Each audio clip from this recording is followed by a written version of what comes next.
All right, so week 2, we're going to take a look at slope. So go through the notes, talk a little bit about what slope is, different ways we can find slope. The math minutes, I'm kind of deciding what we're going to do with that. I might hold off on those for today, just see what we get through with the notes, and maybe start part of the MCAS question. But yeah, we'll see. I'm not sure what I'm going to do with the math minutes. The activity this week, I gave you guys, it's in your packet. Okay, that's a maze activity where you answer slope, and it kind of takes you different ways on the chart, depending on what answer you get. Okay, so maze activity, that won't be today. But you'll have time to work on that tomorrow and Wednesday. There's 3 IXLs for this week, all on finding slope. And we're going to go through an example of each one in the notes. How to find slope from a graph, pair of points, and from a table, which is just like a pair of points. On Thursday, you'll have a day to catch up on anything that you missed if you're absent. If you have a test in your math class this week, you'll be able to work on your study guide if your teacher allows you to do that, or if you need any help getting ready for your test, I can help you with that.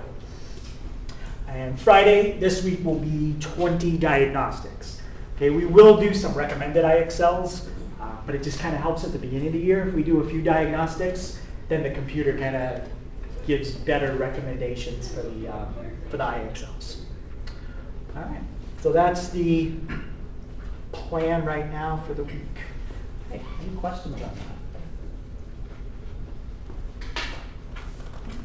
All right, so let's take a look at the first page, okay, where it says, what is slope?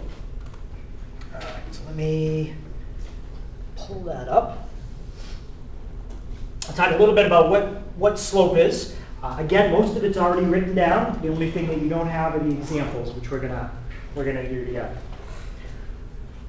All right, so when we study slope, basically we're just looking at how steep a line is, okay, how steep something is. Some different areas where you might see slope used, like if you were building your own house, and let's say you had to make sure that when it rains, the land has a certain grade to it. Okay, when they talk about the slope of like land, a lot of times they use like the grade, right? Or roads too. They talk about the grade. And the reason you want your land sloped is so like if it rains, that the water is running away from the house and not towards the house. And there might be a certain slope that you need to have to make sure that happens. When you talk about like a roof, does anybody know what they call the steepness of a roof? You know the word they use? No? It's called the pitch, okay, the pitch of the roof.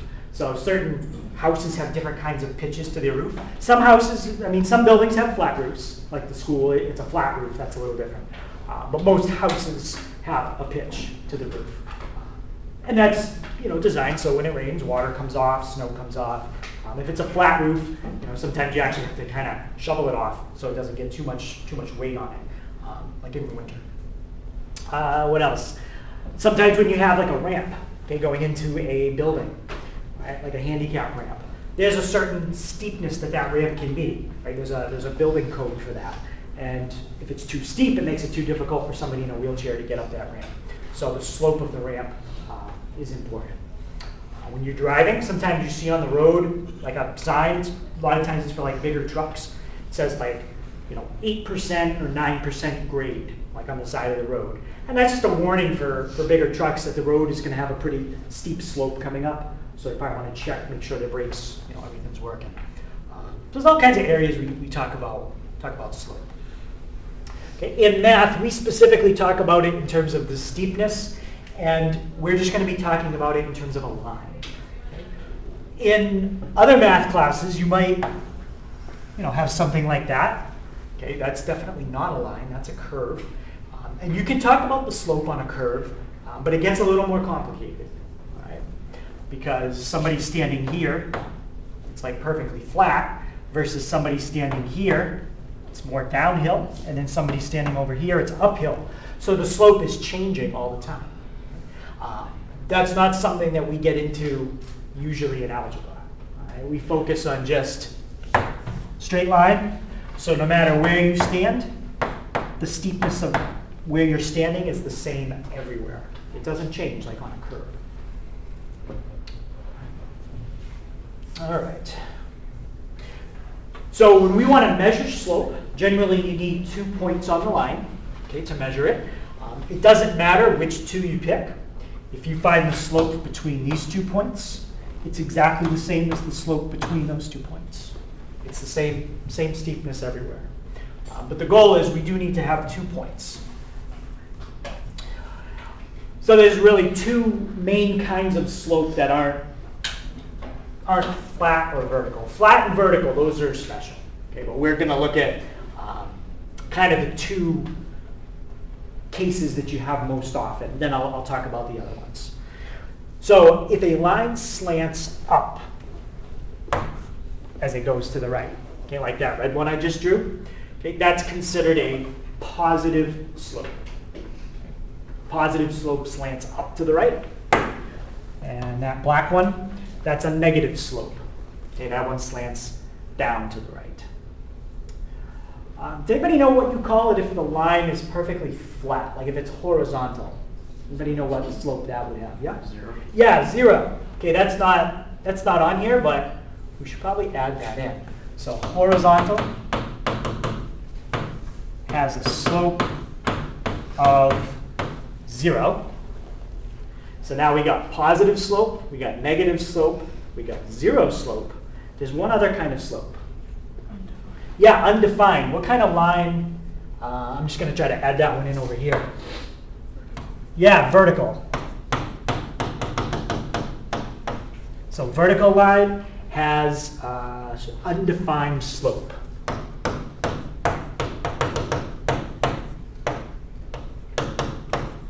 Okay, which is not the same as 0. Okay, it's not the same as 0. So between those 4 different things, that covers every kind of slope that you could have. Positive, negative. Draw a picture of a horizontal, like that. And then a picture of a vertical, like that. So the way that we're going to find slope, we're going to look at doing it 3 different ways. We can find the slope looking at a picture. We can find it from 2 coordinates, or we can find it from a table. There's also another way we can do it using technology.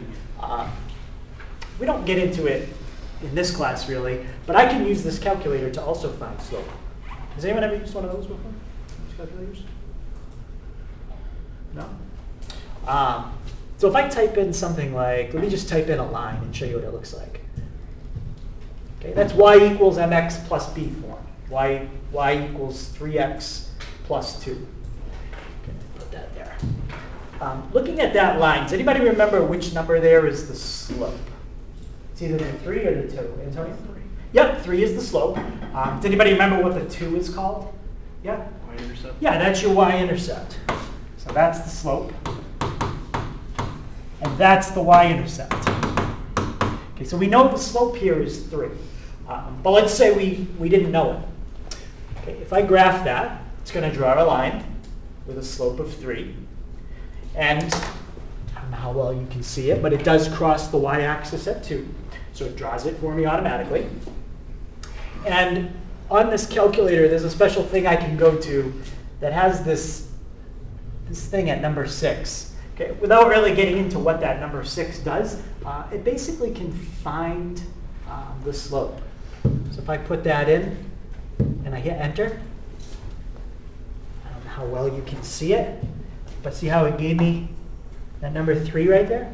It found the slope for me automatically of that line. And the nice thing about the calculator is if it does curve, I can take and find the slope anywhere I want along that curve using the calculator. So again, not something we get into too much in this class, but I'm just showing you that there are different types of calculators that can find slope for you automatically.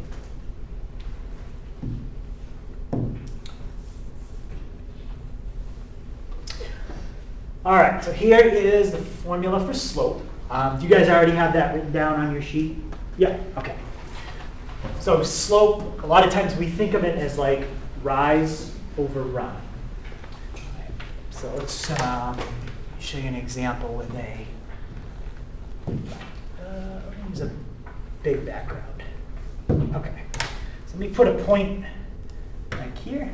Let me put another one over there. Let me draw a line between the two. Close enough. Okay, when we want to find the steepness of that line, we can use this formula that says rise over run. So the idea of rise over run is you're counting up or down. In this case, it's up. But you're counting up and to the right. And that will tell you your slope. So let's call this point 1. Let's call that one point 2. If I want to go up, how many units do I have to go up to start getting from point 1 to point 2? Yep, I got to go up 2. Okay, and that distance from here to here, that's the rise. Up 2. And then how many over to the right do I have to go? About Brady. 7.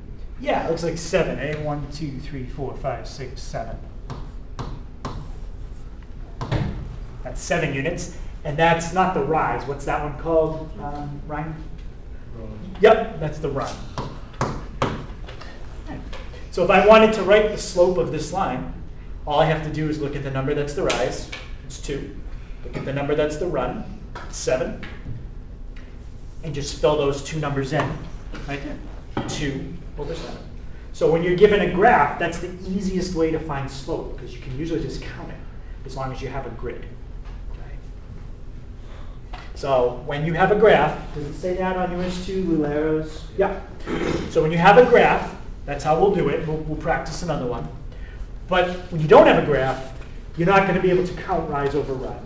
Okay, so in that case, we're going to have to use this formula right here. y2 minus y1 divided by x2 minus x1. So if you don't remember the formula for slope, as you're going through the problems this week, just look back at the first page of your packet. That's pretty much it for notes. Okay, that's everything you really need to know about slope. So we'll try a few examples. We'll come back to that formula if we need it.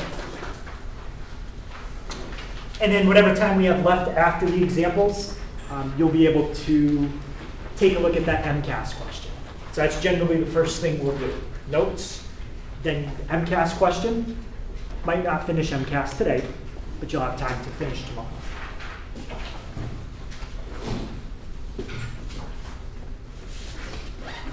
All right, so let's look at how do we find slope from a graph. When we're finding it from a graph, do I need to use a formula, or can I just count it?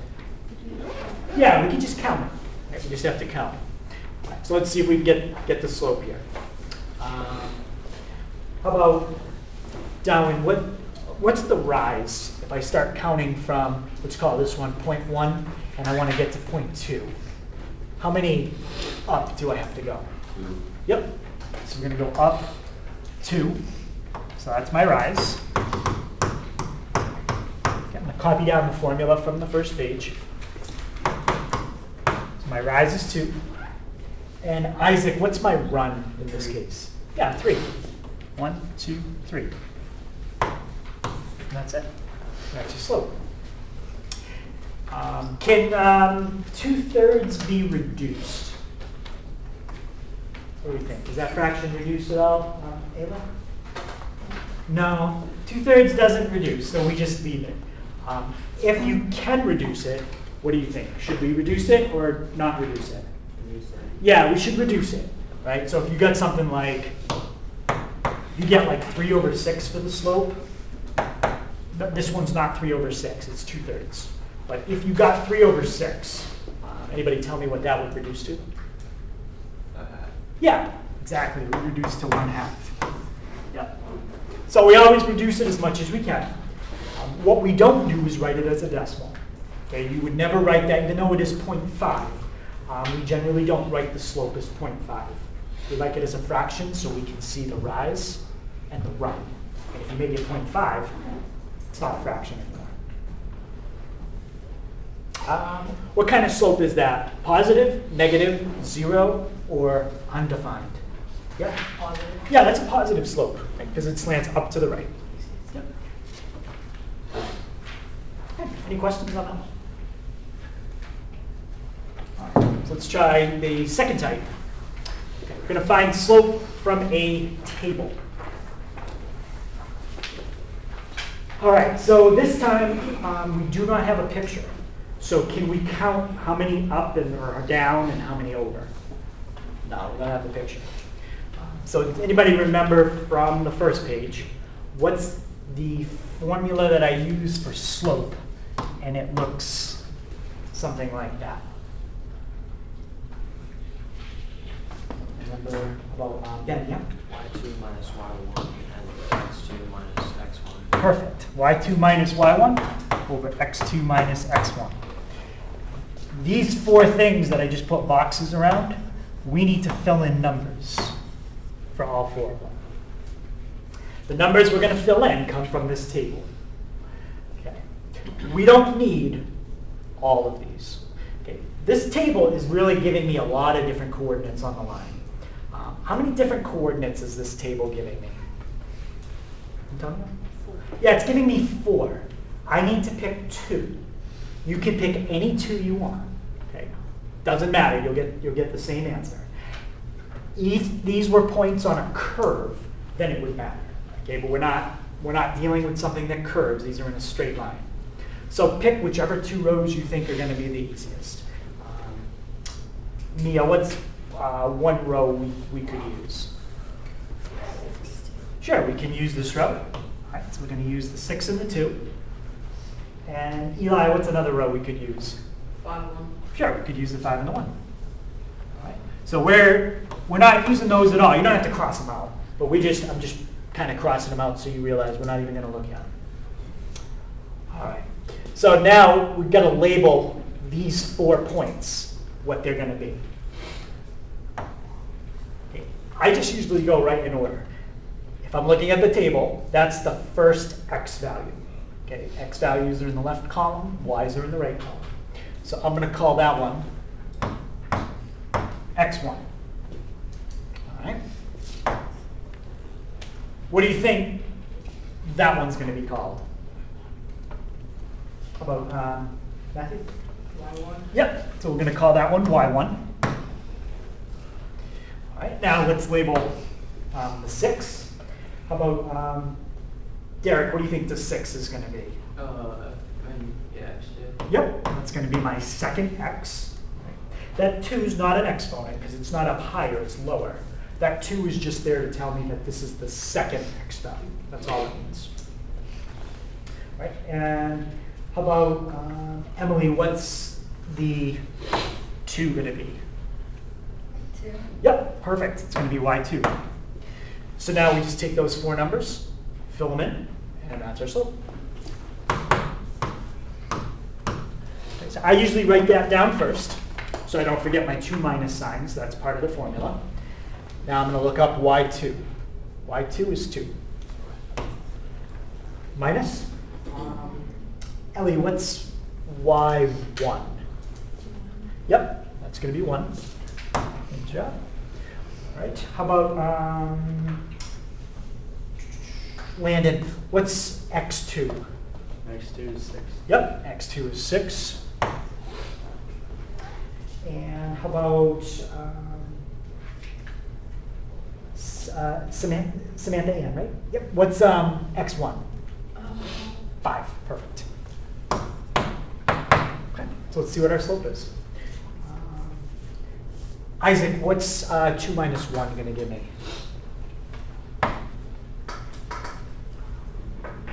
What's 2 minus 1 going to give me? 1. 1, yep. And 6 minus 5? That'd be 6 minus 1 would give me 5. But if you have like $6 and you take away $5, Oh, 1. yeah, you're just left with 1. And this is a case where the slope will reduce to a number that's not a fraction. It's not a decimal. We're just going to reduce it to 1. That's the slope. Right. Any questions on finding slope from a table? All right, so that's the table. And the last one is from a pair of points. A pair of points is just like a table. The only difference is you don't have any choice about which rows you're going to use. Like we could have used rows 3 and 4, or 2 and 3. We could have used any 2 rows. This is like a table that only has 2 rows in it. So you have to use those points. So first thing I like to do is just label what each one of those are. Let's start with the 8. Okay, what's the 8 going to be? When we plug that into our formula, that's going to be the, yep, we can call that one x1. How about the negative 19? What's that going to be? Yep, it's going to be y1. How about the negative 5? Yep, perfect. That's going to be x2. It's my second x. And the 0 is going to be, that's going to be my y2. Okay, so formula, y2 minus y1 over x2 minus x1. And now fill it all in. So y2 is 0. y1 is negative 19. Okay, so be careful when you fill that one in. You've got a minus from the formula. You have another minus in front of the number. Okay, so we'll talk about that in a second. X2 is negative 5 minus x1. X1 is 8. All right, what's going to happen in the top there when we have 0 minus 19? Right, when we subtract a negative, that's going to turn into a positive. So 0 plus 19 gives me 19.